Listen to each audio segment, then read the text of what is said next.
Hazmat Solutions is proud to introduce the 2016 Emergency Response Guidebook. This video highlights what's new and provides a short introduction on how to use the ERG. First responders use the guidebook during the initial phase of a hazardous materials incident. As always, resist the urge to rush into the scene and always stay upwind, uphill, and if possible, upstream from the release. Do you have limited information? Can you only see just a placard or ID number, or just barely make out the shape of the truck? Following the newly added flowchart will help get information from the correct guidebook page.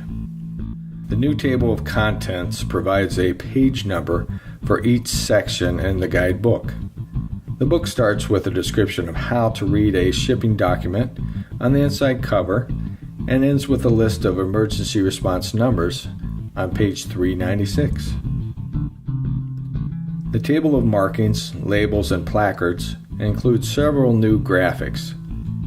Standing out more, the numbers for the guide pages are now shown as white numbers in a black circle.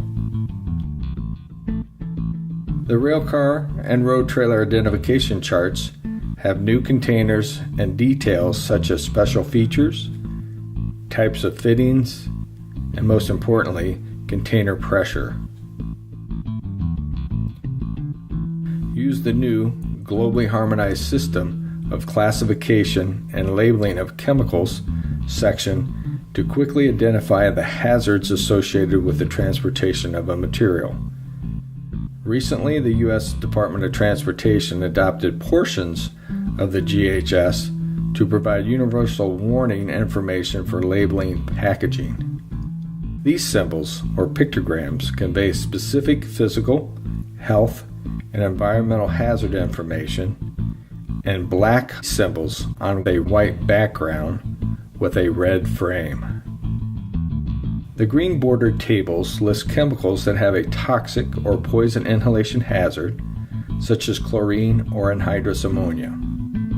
In the 2016 ERG, you will find more isolation distances in the green bordered Table 1, and Table 3 has added information from new reactivity research for 6 gases which are toxic by inhalation.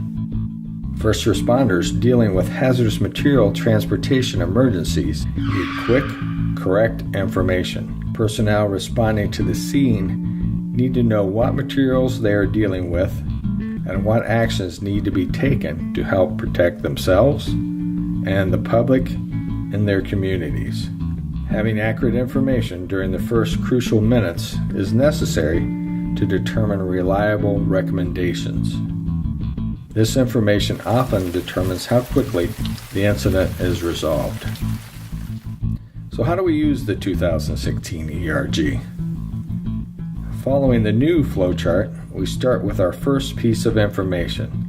Then we continually revise our decisions as new information becomes available.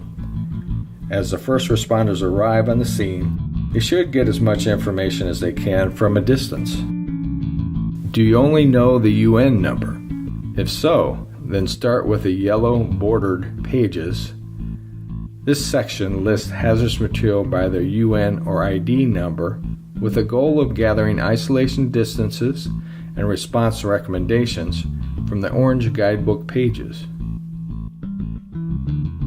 If you can read the name of the hazardous material on the container, use the blue bordered pages to locate the chemical information. In this case, the leaking drum of sodium hydroxide has a guide number of 154.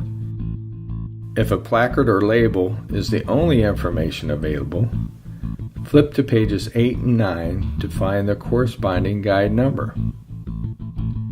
If limited to identifying only the shape and size of the transport, refer to pages 10 through 13, match the outline of the rail tank car or road trailer to find the matching guide number. Be aware, if a P is next to a guide number, the material may suffer a violent polymerization. Monomers such as styrene or vinyl acetate can breach their container if heated or if not inhibited from polymerizing. If the material's name is highlighted in green and on fire, use the appropriate orange guide for evacuation distances. Then protect in downwind direction according to Table 1 for residual material release. If the material's name is highlighted in green and not on fire, use the isolation and protective action distances from Table 1 and consult the orange bordered guide to find more safety and response information. If the product includes the reference, when spilled in water, read Table 2 for a list of generated gases, and do not use water or foam as an extinguishing agent. Finally, on the page following the flowchart, don't forget to add contact numbers. Take a minute and list all the cleanup contractors, hazmat teams, rail companies, and any local, state, or federal resources you may need during the time of a hazmat incident as well. Understanding all safety precautions listed in this book will help you assess the situation and get additional help. By getting familiar with the 2016 ERG, you can quickly identify specific hazards of a material and protect yourself and the general public during the initial response of an incident.